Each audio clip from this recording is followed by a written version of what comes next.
AP police శాఖలో మరో Keechaka CI బాగోతం వెలుగు చూస్తుంది. ఒంగోలుకు చెందిన ఓ మహిళ భర్తతో విభేదాల కారణంగా గతంలో ఒంగోలు వంటంలో ఫిర్యాదు చేసేందుకు వెళ్ళింది. అప్పట్లో ఎస్ఐగా ఉన్న రాములు నాయక్ బాధితురాలని ట్రాప్ చేశాడు. ఆ తర్వాత శ్రీశైలంలో పెళ్లి చేసుకున్నాడు.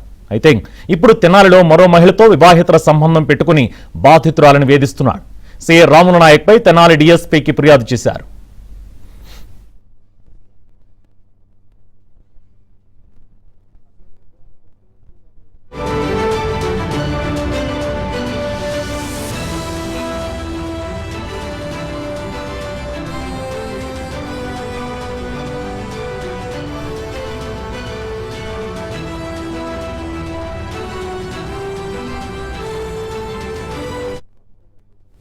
ప్రస్తుతం రాములు నాయక్ వీఆర్లో ఉన్నాడు. ఇదే విషయమై ఐజీ త్రిపాఠిని కలిసేందుకు బాధిత మహిళ వచ్చింది. అయితే పోలీస్ స్టేషన్లో ఫిర్యాదు చేసుకో అంటూ ఐజీ సీసీ తనతో హేళనగా మాట్లాడారని బాధితురాలు వాపోయింది. తనతో ఏకాంతంగా ఉన్న వీడియోలను సోషల్ మీడియాలో పెడతానంటూ రాములు నాయక్ బెదిరిస్తున్నాడని, తనకు ప్రాణహాని ఉందని రక్షించాలని బాధితురాలు వేడుకుంటోంది.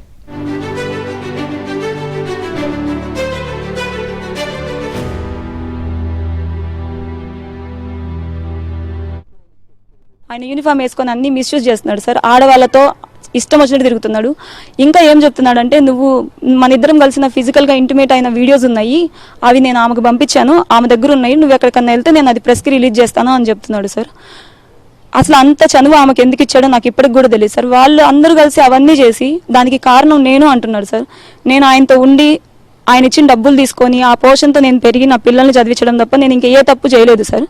కానీ ప్రతిరోజు ఆ విషయం వచ్చినప్పుడల్లా వచ్చి నన్ను కొడుతూనే ఉన్నాడు సార్. అవకాశం దొరికినప్పుడల్లా నిజంగానే చంపేస్తాడు సార్ అతను. నాకు చాలా భయం ఉంది. ఇప్పుడు నేను వచ్చింది కూడా ఆయనకు తెలియదు సార్.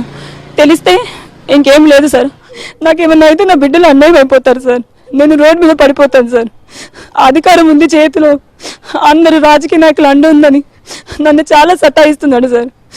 నేను బయటకు వచ్చి చెప్పినా ఎవరు నమ్మరు అని చెప్తున్నాడు సార్. కానీ నా దగ్గర అన్ని సాక్ష్యాలు ఉన్నాయి సార్.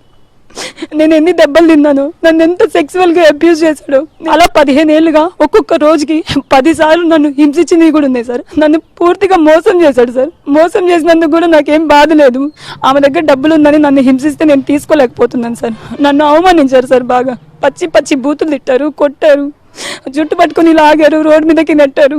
ఆఫీసులు చుట్టూ తిరిగి రిక్వెస్ట్ చేసినా కానీ ఎవరు యాక్షన్ తీసుకోవట్లేదు సార్.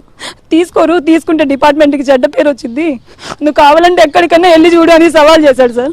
నేను నిజంగానే కంప్లైంట్ రాసుకుని వచ్చాను సార్ సార్ని కలవడానికి. కానీ ఇక్కడ కలవనివ్వట్లేదు సార్. కావాలంటే వెళ్ళి లోకల్ పోలీస్ స్టేషన్లో కంప్లైంట్ చేయండి అని చెప్తున్నారు సార్.